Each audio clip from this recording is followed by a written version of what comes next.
கிறிஸ்துவிலே மிகவும் பிரியமானவர்களே, 28/11/2025 உங்களை சந்திப்பதிலே மகிழ்ச்சி அடைகிறேன். வாருங்கள், ஒரு நிமிடம் நாம் ஜெபிப்போம். அன்பு தகப்பனே, இன்றைக்கு என்னுடைய பாதுகாப்புக்காக ஜெபிக்கும்படி என் தேவனுடைய சமூகத்தில் வருகிறேன்.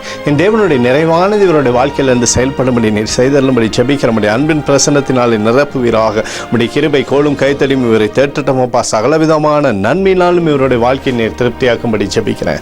இயேசு கிறிஸ்து சிந்தின பரிசுத்த ரத்தத்தை இவர் மீதும் ஒரு குடும்பத்தின் மீதும் செய்கிற சகல காரியத்தின் மீது பூசுகிறேன். ஆகவே இந்த நாள் முழுவதும் மகிமையின் ஆசீர்வாதம் இவரோடு இருந்து செயல்படுவதாக உடைய நிறைவு இவருடைய வாழ்க்கையில் இருக்கட்டும் தகப்பனே.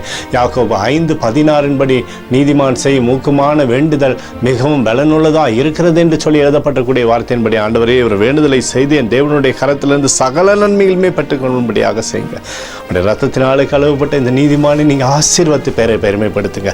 இயேசுவின் நாமத்திலே ஒப்புக்கொண்டு ஜெபிக்கிறேன் நல்ல பிதாவே, ஆமென். பிரியமான ஜெப பங்காளரே, ஒரு நிமிடம் நம்ம இந்திய தேசத்திற்காகவும் ஜெபிப்போம்.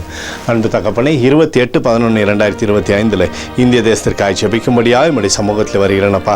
தேசத்தை நம்முடைய நன்மை நாளை நீர் திருப்தியாக்கும்படியாக ஜெபிக்கிறபடி கோலும் கைதடியும் தேசத்தை தேற்றுவதாக நம்முடைய நிறைவானது தேசத்திலிருந்து செயல்படும்படி நீர் செய்தருளும்படியாக ஜெபிக்கிறேனப்பா. எங்களுக்காக அடித்து நொறுக்கப்பட்டுக்கூடிய இயேசு கிறிஸ்துவ அவர் சிந்தின வெளியேறப்பட்ட ரத்தத்தை வைத்து ஒப்புக் கொடுக்கிறேன். அத்தோடு இந்திய தேசத்தில் எழுப்புதலை தரும்படியாக ஜெபிக்கிறேன். எழுப்புதலை தருவீராக, எழுப்புதலை தருவீராக, எழுப்புதலை தருவீராக. எழுப்புதலை எங்கள் கண்கள் பார்க்கும்படி நீர் ஆசீர்வதிக்கும்படி ஜெபிக்கிறேன். நேற்றும் இன்றும் என்று மாறாதவராகி இயேசுவின் நாமத்திலே அப்போது ஜெபிக்கிறேன் நல்ல பிதாவே, ஆமென். பிரியமான ஜெப பங்காளரே, ஆண்டவர் நம்மளுடைய ஜெபத்தை கேட்டிருக்கிறார். இந்த நாள் முழுவதும் கர்த்தராகிய இயேசு கிறிஸ்துக்குள் நீங்கள் வளரும்படி உங்களை வாழ்த்தி ஆசீர்வதிக்கிறேன். ஆமென்.